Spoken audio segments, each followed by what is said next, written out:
আবৃত্তি করছি কবি খলিল জিবরানের লেখা সন্তান কবিতাটির বাংলায় অনুবাদ। তোমার সন্তানেরা তোমার সন্তান নয়, তারা জীবনের জন্য জীবনের আকুল প্রত্যাশার পুত্র কন্যা।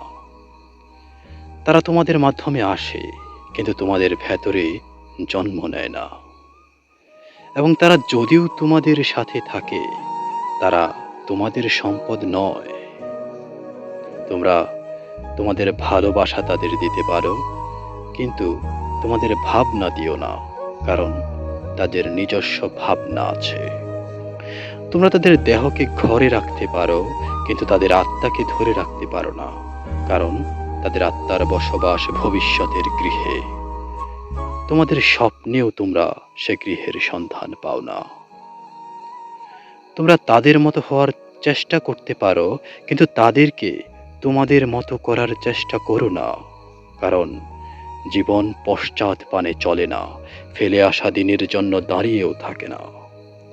যে ধনুক থেকে জীবন্ত তীরের মতো তোমাদের সন্তানদের সামনে দিকে ছুঁড়ে মারা হয়, তোমরা সেই ধনুক।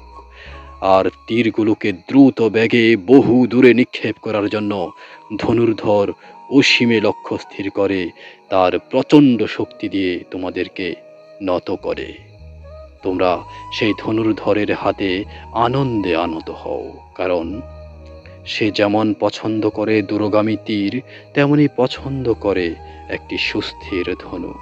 তাই তোমাদের সন্তানেরা তোমাদের নয়, তারা জীবনের জন্য জীবনের আকুল প্রত্যাশার পুত্রকন্যা।